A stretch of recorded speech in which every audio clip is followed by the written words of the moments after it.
am sitting alone in my home as I begin to tell this story, not because I plan to, not because anyone asked me to, but because there comes a moment in a person's life when silence stops feeling peaceful and starts feeling heavy, and you either speak or you disappear inside it. And tonight the house feels like it's listening. The walls familiar, the furniture worn in the exact places where years of living press themselves into memory. And if you were to see me now, you might think I look like a woman who has lived well. A 65-year-old American woman with careful posture, silver hair brushed neatly back, soft eyes that still know how to smile. But what you wouldn't see is how much of my life was built on endurance, how many years I survived by being strong when what I really needed was to be understood. Because strength was never something I chose. It was something I learned early, something I wore like armor because the world rewarded it, and because it kept me needed. And being needed felt dangerously close to being loved. And so I became the woman who handled things, the one who didn't fall apart, the one who could be relied on in a crisis. And that reputation followed me everywhere, through marriage, through motherhood, through friendships, through loss. And at first, it felt like an identity I could be proud of. Because who doesn't want to be admired for holding everything together? But admiration is a strange substitute for intimacy. And over time, I realized that people trusted my strength more than they knew my heart. And I allowed that because it felt safer. Because letting people see the tiredness underneath felt selfish, indulgent even. And women of my generation were taught that selflessness was virtue, and silence was maturity. So I stayed quiet, I stayed capable, I stayed composed, and years passed that way, quietly stacking on top of each other, filled with responsibility and routine. With children to raise, and a marriage to maintain, and parents to care for, and 1,000 invisible decisions that no one ever noticed because they were made smoothly, efficiently, without drama, and I don't regret those years. Not really, because love was real and effort mattered. But love does not erase exhaustion, and effort does not replace understanding. And somewhere in the middle of all that giving I began to lose the sound of my own voice. Not all at once, not dramatically, but subtly, the way a song fades when you leave the room. And I remember moments, quiet, forgettable moments, that now feel like warnings I ignored.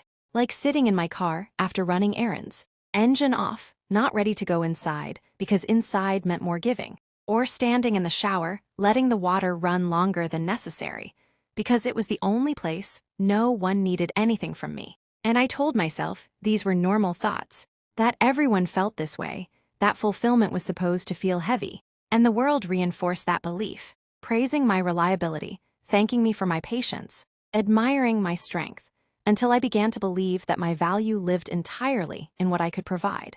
And when my children grew up and built lives of their own, I was proud, deeply proud, but I also felt something shift, because for the first time in decades, I was no longer essential. And no one warns you how disorienting that can be when your identity has been shaped around being needed. And my children loved me, I never doubted that. They called, they visited, they cared. But they didn't understand me. Not really, because they had grown up seeing me as stable, consistent, unshakable, and that version of me didn't leave room for questions like, "Are you happy?" Or "What do you need now?" And when I tried, gently, to share pieces of myself beyond motherhood, it felt awkward, like introducing myself all over again. And their responses were kind but distant, solutions offered instead of listening, reassurance instead of curiosity. And I realized that I had raised them to rely on my strength, not to recognize my vulnerability. And that realization hurt in a way I wasn't prepared for, because it meant that some of my loneliness was inherited from the role I played so well. And there were days I felt like a supporting character in my own life, present but not central, loved but not fully seen.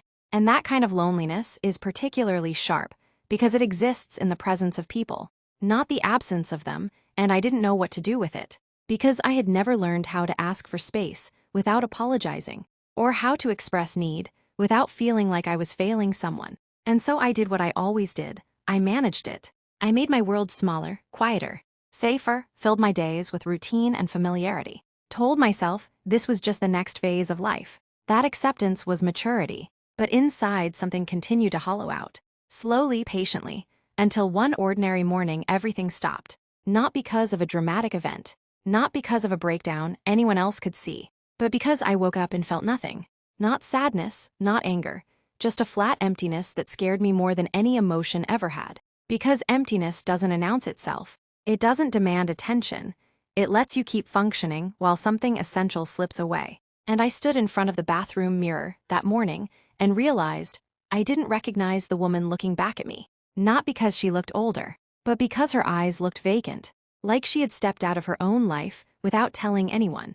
And I tried to ignore it, to push through, to stay busy, but my body began to resist in ways I couldn't manage. Sleepless nights, constant fatigue, a tightness in my chest that no doctor could explain, and people offered advice that missed the point. Vacations, hobbies, distractions, as if what I needed was rest instead of honesty. And then one evening, alone in my kitchen, the lights too bright, the silence too loud, I finally stopped performing. I sat down on the floor and let myself feel everything I had postponed for decades. The grief of all the times I stayed quiet to keep peace.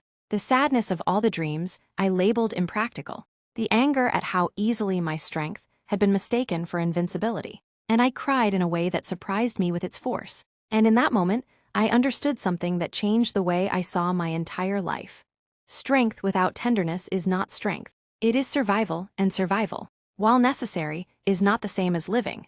And that realization didn't magically heal me. It didn't undo years of habit, but it opened a door I had kept locked for a very long time. Because for the first time, I gave myself permission to be honest. Not dramatically, not loudly, but truthfully. I started saying no without explaining myself. Started admitting when I was tired without apologizing for it. Started letting people see the parts of me that didn't have answers. And not everyone welcomed that change. Some people preferred the version of me who never needed anything. But something else happened too. Some relationships deepened. Some conversations slowed down. And most importantly, I began to feel present in my own life again. I began to notice the weight of a quiet morning, the comfort of an unhurried afternoon, the dignity of choosing myself without guilt. And now, sitting here in this house filled with decades of memory, I don't tell this story to criticize my past or to accuse the people I love. I tell it because there are so many people like me, especially women, who have built lives on endurance and are praised for holding everything together while quietly disappearing inside. And if you are listening to this and recognize yourself, I want you to hear this clearly. You are allowed to soften before you break. You are allowed to be seen without being impressive. You are allowed to rest without earning it. And the moment you stop surviving and start telling the truth about how you feel is not the moment you become weak. It is the moment your life finally becomes yours. And as the evening deepens and the house settles around me, I sit here not as the strong one, not as the one who has it all together, but as a woman who finally understands that real strength was never about how much I could carry. It was about knowing when to set things down. And that understanding, arriving late but honest, has given me something I never had before, a peace that does not depend on performance, and a life that, at last, feels like it belongs to me.